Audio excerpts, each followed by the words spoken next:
Tomorrow morning on Today's Business. What did zero tolerance mean to you? Nobody ever explained that to me, Jeremy. What did it mean to you?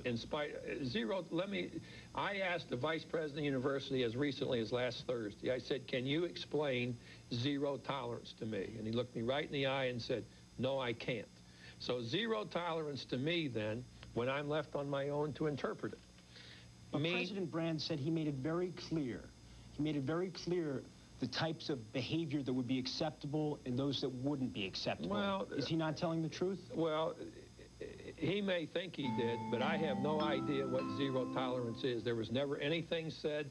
What if I get a technical foul in a game? Is that zero tolerance? I should have smacked that pesky reporter. Just kidding, Galen. Don't take it too seriously.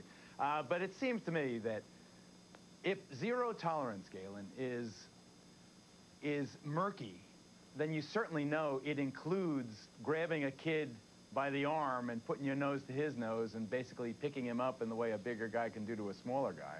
Well, I mean, clearly that falls within it, doesn't it? I mean, if that had been what had happened, yes, but by all accounts, it was a fairly civil exchange. It was Knight grabbing the student by the arm and saying that, to paraphrase, you need to address me with more respect, and then the situation ended.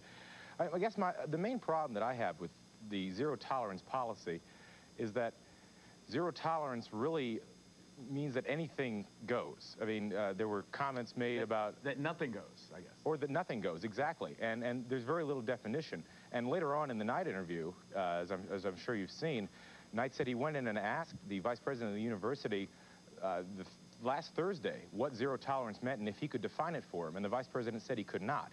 Now, if top administrators at this university can't explain what zero tolerance is, then how do you expect a man who has to work under those conditions to be able to abide by them? Just before I get to Kevin Kernan, I want to ask Warner Wolf, isn't it something the way these kids are backing this man, Warner? Yeah, I don't know if it's just loyalty or it seems like the right thing to do. But again, any person that put himself in that position, you can't have double standards. That's all there is to it.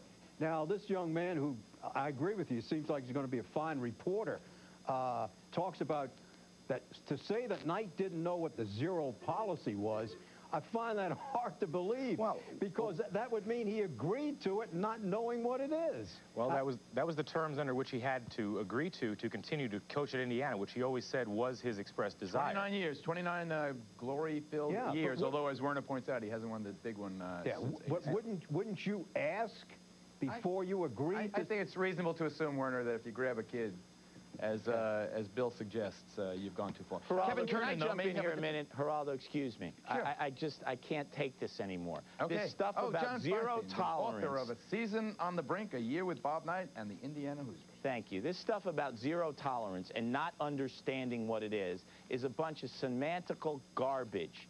Bob Knight knew exactly what zero tolerance was. Bob Knight's one of the smartest guys I've ever met in my life. And when he put his hand on that student, that was a violation of zero tolerance. I don't care how gentle he claimed it was. I don't care if he says there was no profanity. Bob Knight is a guy who uses profanity as punctuation. Okay, he could use profanity and not even be aware that he was using it. I'm not even saying he was lying. He may honestly believe he didn't use it. But when you're Bob Knight, and you should have been fired in May, you should have resigned according to his wife and his son, and I agree with them on that, and then you turn around and say, oh, nobody ever told me what zero tolerance was. Please, Bob Knight knew exactly what zero tolerance was. He just didn't think the university would have the guts to fire him, and on that I agree with him because I didn't think they would. John, you just mentioned the incident with the student and putting his hand on the arm of the student. Now, you've watched basketball for many years. You know that tapping a kid on the butt as he's going out onto the floor, that would fall basically under Galen, the same that's one of his players. That's different. He has a relationship with his basketball players. This is a complete stranger. And if it were my kid, I'd have been very ticked off at Knight. And I would also be ticked off at my kid for addressing Knight disrespectfully. But under the circumstances that Bob Knight was in, as he himself said Friday night, I would be a moron to get into a situation like this. Well, he's right. This has nothing to do with intellect. It has to do with Bob Knight's inability to walk away from anybody, quote unquote, disrespecting him. We're bringing in some professional help for you, Galen. Kevin Kernan, the New York Post's outspoken sports columnist, I think is going to back Galen's position, and the position held apparently by a good number of IU students there at the legendary home of college basketball. Hoosier Central.